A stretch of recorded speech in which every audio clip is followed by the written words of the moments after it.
हजरत अबू ज़र ग़िफ़ारी एक दिन जा रहे थे, एक साहब सोने की अंगूठी पहने आ रहे थे।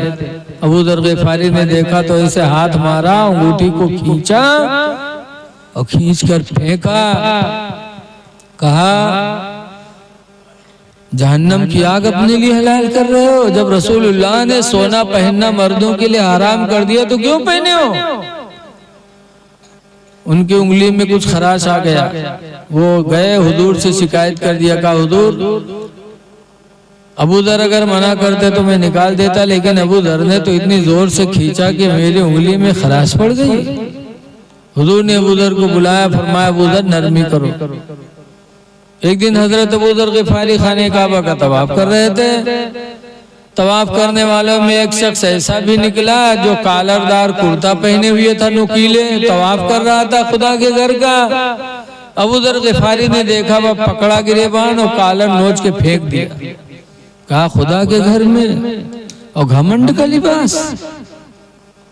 इतनी जोर से खींचा कि उनके गर्दन में खराश आ गई।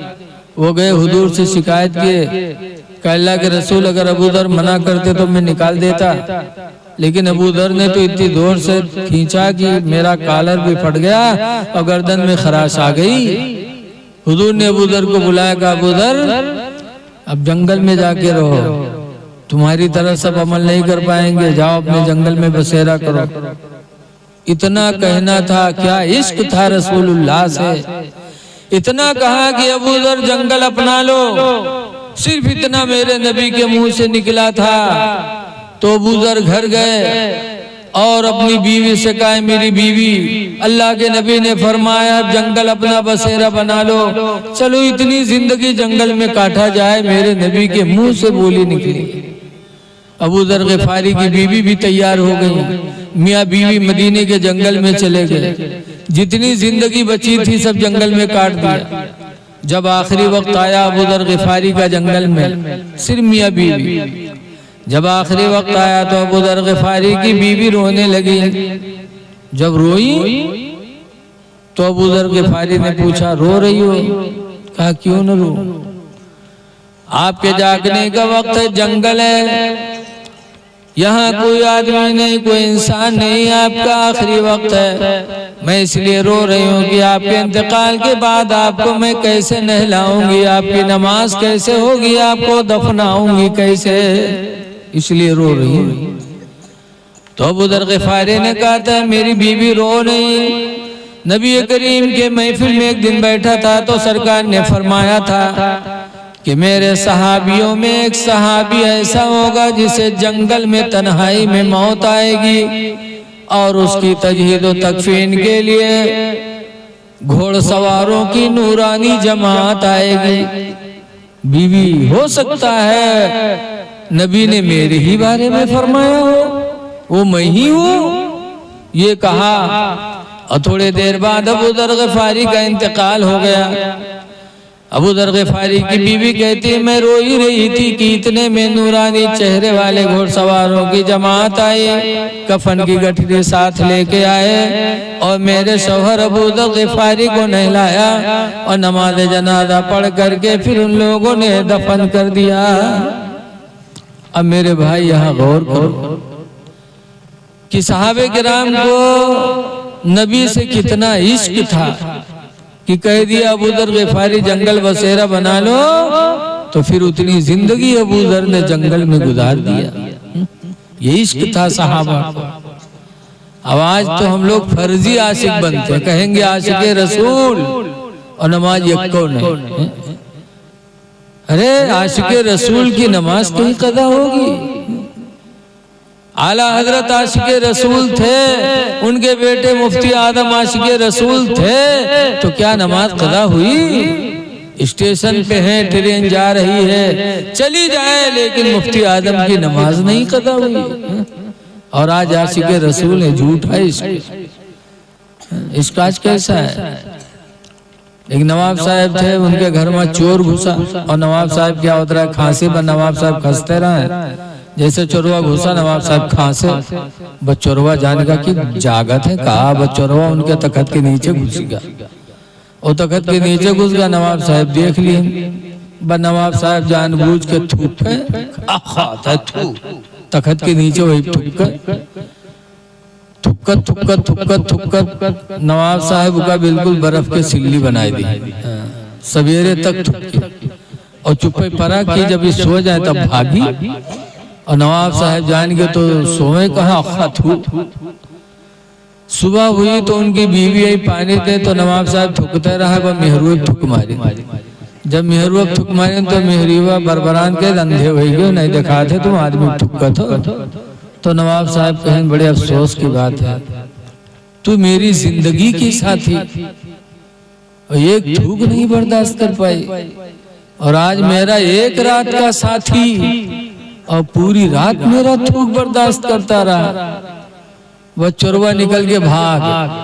कहा था अल्लाह का शुक्र है आया था काला बन के जा रहा हूँ सफेद बन के।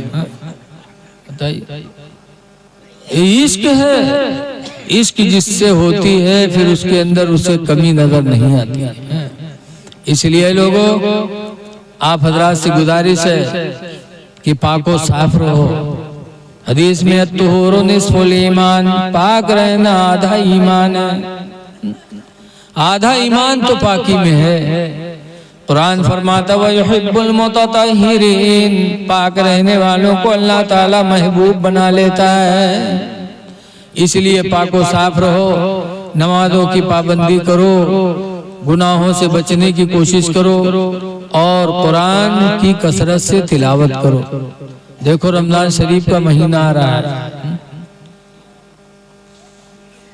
रमजान के रोजे हजरत अबू हुरैरा रदी अल्लाह ताला अन्हु रवायत करते हैं कि रमजान के 30 रोजों की बरकत कितनी है एक से अंदाजा लगाओ। जो मुसलमान खुशदिली से रोजा रखता है तो रमजान के एक रोजे की बरकत से अल्लाह उसको जहन्नम से इतना दूर कर देता, इतना दूर कर देता जितने की कोई कौवा का बच्चा पैदा हो और पैदा होने के बाद उड़ने लगे और उड़ते उड़ते वो कौवा का बच्चा बूढ़ा हो जाए, इतनी मुद्दत में जितनी दूर तक वो उड़ जाएगा।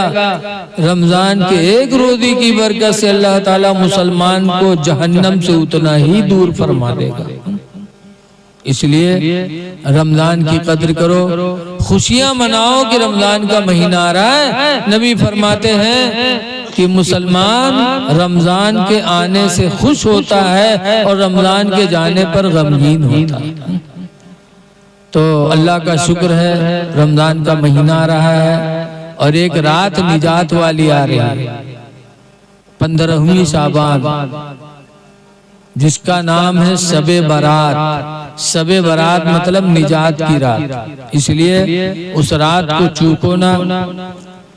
और हजरत हमजा वैसे करनी रदी अल्लाह ताला अन्हु की जिंदगी को नजरों के सामने रखो कि हुजूर का जमाना पाया था लेकिन हुजूर की जियारत नहीं कर पाया। मोहब्बत बेपनाह थी, लेकिन एक माँ थी, वो माँ बूढ़ी थी। अबू दर गिफारी ने 12 सोचा लाओ मदीना चले जाएं, नबी को देख करके सहाबी बन जाएं।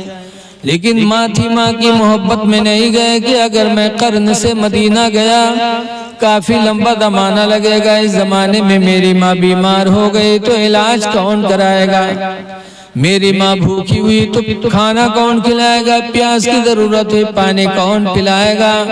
तो हजरत हमजा वैसे करनी माँ की मोहब्बत में कर्न से मदीना नहीं गए। लेकिन मोहब्बत रसूल देखो कि जब हुजूर का विसाल होने लगा मदीने पाक में, सहाबा मौजूद थे, तो उस वक्त हुजूर ने वो ऐसे करनी की याद फरमाई। इरशाद फरमाया लोगो इन्ना रजुलन खैरुम मिनत ताबिईन, बेशक एक आदमी ताबिईन में सबसे बेहतर है। युकालु लहू उवैस, जिसको दुनिया वैसे करनी कहती है। वकाना बिही बियादुन, और उसको सफेद दाग था। वलाकिन यस्फअहुल्लाहु बिखिदमत उम्मीही, लेकिन माँ की खिदमत की बरकत से अल्लाह ने उसे शिफा अता फरमा दिया। फलम्मा मुरूहु इस्तगफरू लकुम, याद आए मेरे सहाबा, जब उनके पास से गुजरना तो अपने बख्शिश की दुआ करवा लेना। और हुजूर ने अपना पैराहने मुबारक भी अता फरमाया। हुजूर के विसाल के बाद हजरत अली ने हजरत हमजा वैसे करनी को तलाश किया हुजूर का जोड़ा देने के लिए। लिखा है कि 10 साल के बाद मुलाकात हुई तो हजरत अली ने पैराहन सरकार का दिया, सरकार का सलाम भी पहुंचाया। उसके बाद पूछा, हमजा वैसे करनी, एक बात बताओ कि हम लोग जिंदगी भर नबी के साथ रहे, आखिरी वक्त रसूलुल्लाह ने किसी को अपना जोड़ा नहीं दिया पैराहन, और आपको आखिरी वक्त पैराहन अता फरमाया, वो कौन सी नेकी आपके अंदर है? तो वैसे करनी रोए पड़े थे। कहा था, मेरे पास कौन नेकी है, मैं तो इतना बदनसीब निकला कि माँ की मोहब्बत में नबी की जियारत भी नहीं कर सका, माँ की खिदमत की वजह से नबी की जियारत से महरूम रहा। तो हजरत अली ने कहा था, ओवैस खुदा की कसम, तुम्हारी माँ की खिदमत वाली नेकी ही है जिसने तुमको इतने उरूज पर पहुंचा दिया कि आखिरी वक्त मेरे नबी ने फरमाया है कि जब उनके पास पहुंचना तो बख्शिश की दुआ करवा लेना। लिहाजा तुम हम सब के लिए दुआ करो। पता चला कि माँ की खिदमत, बाप की खिदमत इंसान को क्या कामयाबी की मंजिलें अता करती है। लिहाजा लोगों, माँ बाप जिंदा हो तो उनकी खिदमत करो, और दुनिया से चले जाए तो उनके लिए दुआए मगफिरत करो। दुआ है कि अल्लाह तबारक व तआला इस महफिल को हमारे हाफिज ज़ैनुल आबिदीन सल्लल्लाहु की वालदा मरहुमा की बख्शिश का जरिया बना दे, और अल्लाह उन्हें करवट करवट जन्नत अता फरमा दे। अस्सलामु अलैकुम व रहमतुल्लाहि व बरकातुहू।